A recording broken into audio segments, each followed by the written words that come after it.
CJP यानी कि cockroach जनता party, इसके पीछे कौन है?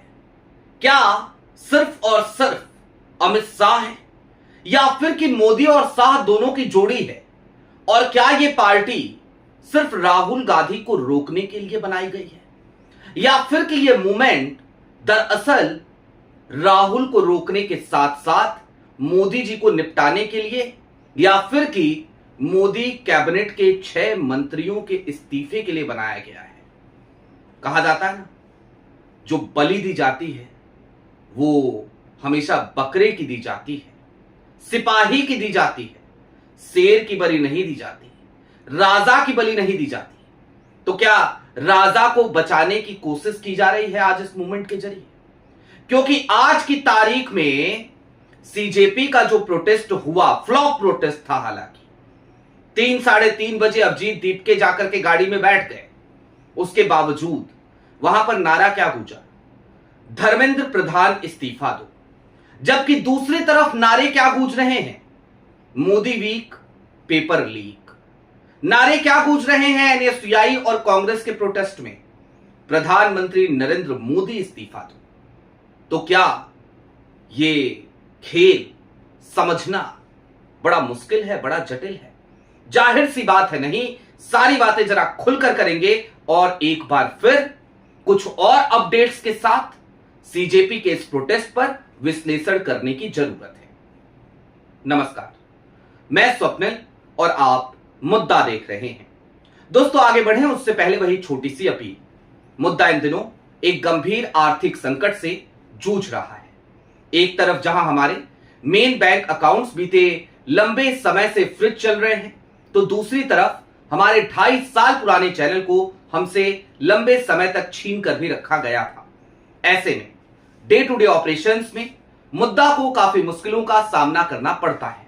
लिहाजा आपसे गुजारिश है, यदि आप चाहें तो स्क्रीन पर दिख रहे क्यूआर कोड या फिर के नीचे दिख रहे यूपीआई नंबर्स के जरिए मुद्दा की छोटी छोटी मदद जरूर कीजिएगा, ताकि हमारी बेबाकी यूं ही बरकरार रहे।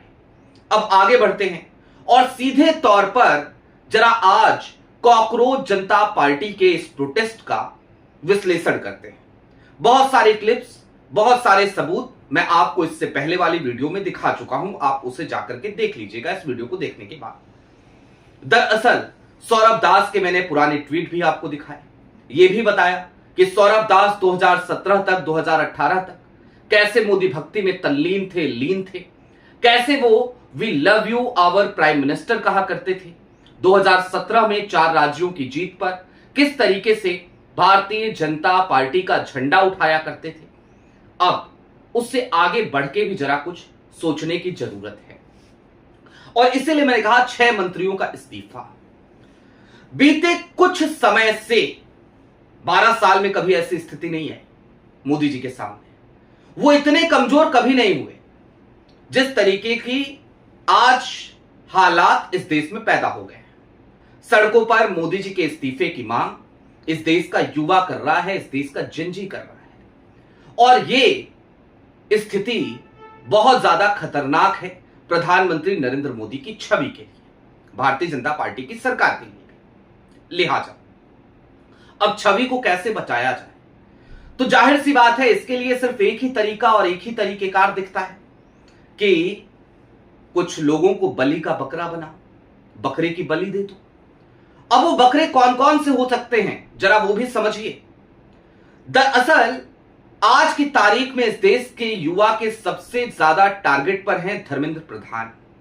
इसके अलावा इस देश के जिंदा दिमाग और बुद्धिजीवी वर्ग के टारगेट पर हैं हरदीप पुरी, पेट्रोलियम मिनिस्टर। सिर्फ एप्स्टीन फाइल में नाम आने की वजह से नहीं, बल्कि उसके अलावा देश में जिस तरीके की किल्लतें बढ़ी हैं उसकी वजह से भी देश के टारगेट पर हैं, देश के लोगों के टारगेट पर हैं एस जयशंकर। लोग चाहते हैं कि भाई विदेश नीति का इतना बंटाधार करने वाला व्यक्ति आखिरकार उस कुर्सी पर इतने दिनों तक क्यों बैठा है। निर्मला सीतारमण देश की वित्त मंत्री, उनकी भी स्थिति बहुत ज्यादा अच्छी नहीं है। इसके अलावा सीआर पाटिल और गजेंद्र सिंह शेखावत, ये 6 नाम और इसके साथ ही साथ एक 7वां नाम जो टॉप 3 में है, अश्विनी वैष्णव, इस देश के रेल मंत्री जिन्हें लोग रेल मंत्री कहते हैं, और उसके साथ ही साथ वो आईटी मिनिस्टर भी हैं, इंफॉर्मेशन टेक्नोलॉजी की मिनिस्ट्री भी उन्हीं के हाथ में है।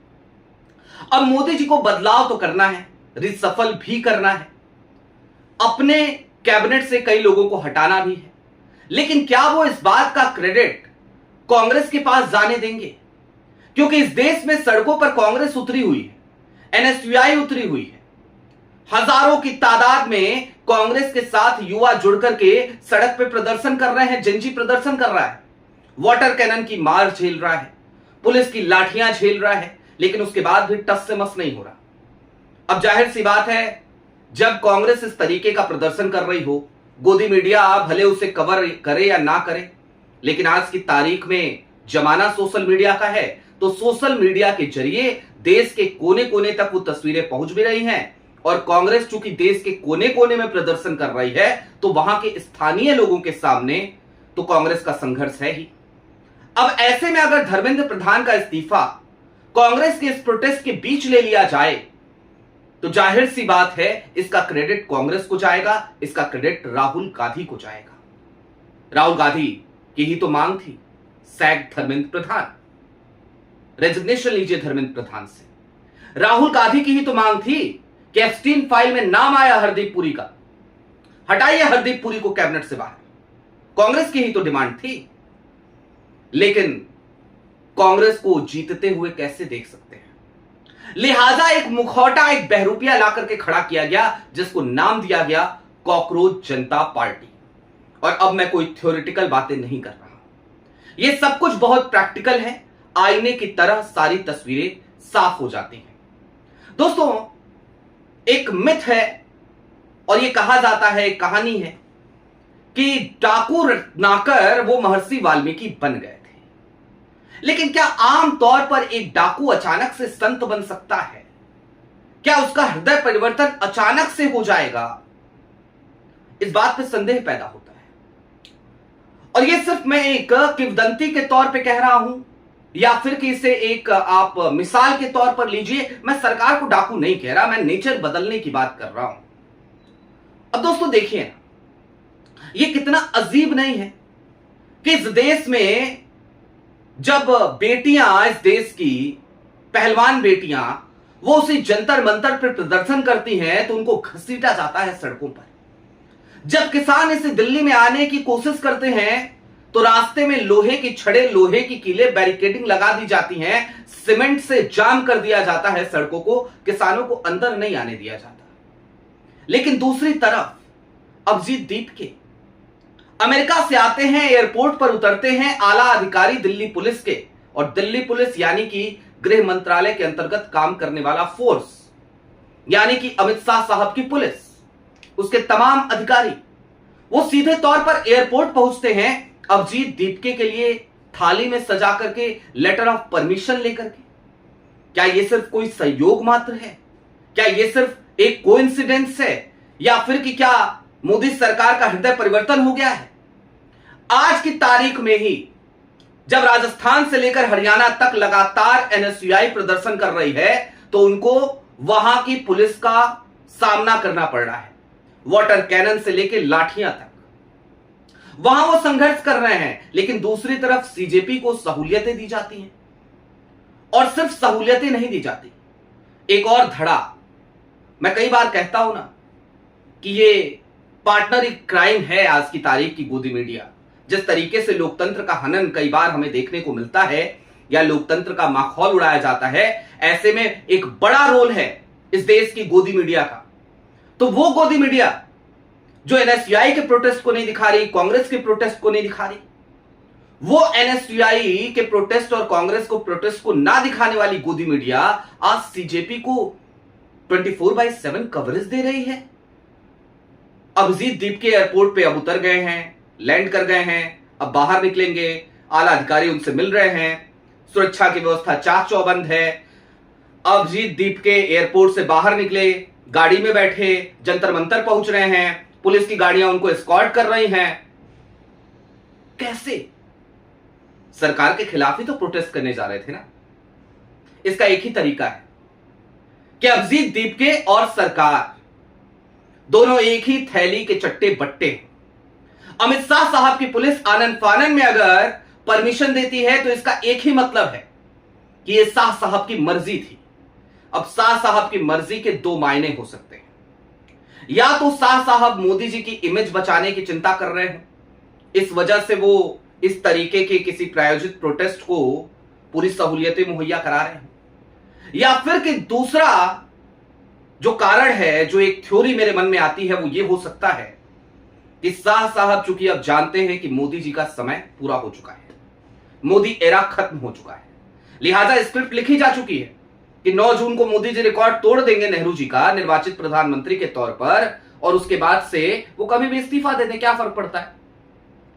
तो दूसरा यह हो सकता है कि शाह साहब इन लांछनों के साथ जब देश की सबसे बड़ी कुर्सी पर बैठे, क्योंकि उनकी नजर भी है, लोग कहते हैं कि उनकी बड़ी इच्छा है प्रधानमंत्री की कुर्सी पर बैठने की, तो बहुत हद तक संभव है कि वो ये चाहते हो कि जब मोदी जी के बाद वो इस कुर्सी पर बैठे बचे हुए कार्यकाल के लिए, तो कम से कम ये जो अब तक के पाप हैं या पापी लोग हैं इस कैबिनेट में, इन लोगों का बोझ उन्हें ना उठाना पड़े, और ये लोग, इन लोगों के पर कतर दिए गए, इन लोगों को हटा दिया गया, इसका क्रेडिट कांग्रेस को ना जाए, इसका क्रेडिट राहुल गांधी को ना जाए, क्योंकि जैसे ही ये क्रेडिट जाएगा कांग्रेस और ज्यादा मजबूत हो जाएगी।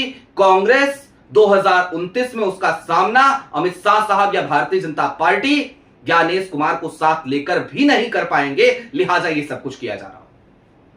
अब दोस्तों, चलते चलते बस इस बात को समझिए, और मैं आपसे इसलिए कह रहा हूं क्योंकि आपको सतर्क रहने की जरूरत है। यह देश एक बार पहले भी बेवकूफ बन चुका है। 2011-12 का वो साल याद कीजिए, अन्ना आंदोलन का, बाबा रामदेव के आंदोलन का, और याद कीजिए कि किस तरीके से इस देश को दिग्भ्रमित किया गया, कैसे इस देश में कांग्रेस के तमाम नेताओं को फर्जी घोटाले के मामले उनके खोल खोल करके फंसाया गया। याद कीजिए सीएजी की वो तमाम रिपोर्ट्स, जिन रिपोर्ट्स पर मोदी सरकार के कार्यकाल में ही देश की तमाम अदालतों ने कहा कि इसमें कोई घोटाला ही नहीं है, चाहे वो 2G स्पेक्ट्रम का घोटाला हो, कोल आवंटन घोटाला हो, राष्ट्रमंडल खेल घोटाला हो, सबको क्लीन चिट मिली। यानी कि एक बार बेवकूफ बन चुके हैं, क्या दोबारा इस देश की जनता को बेवकूफ बनना चाहिए?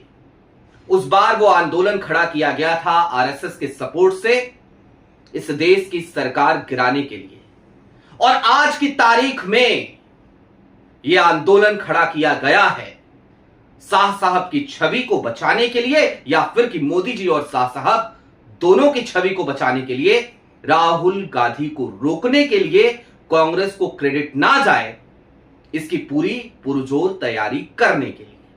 कम से कम मैं आज की तारीख में सीजेपी के इस आंदोलन को देखता हूं तो उसका विश्लेषण मैं इन्हीं शब्दों में कर सकता हूं। आपकी क्या राय है वो हमें कमेंट बॉक्स में जरूर बताइएगा। अभी के लिए दीजिए इजाजत। चलते चलते फिर वही अपील, चैनल पर नए हो तो सब्सक्राइब करते हुए जाइएगा, सक्षम हो तो मुद्दा की छोटी छोटी मदद जरूर कीजिएगा। बहुत शुक्रिया।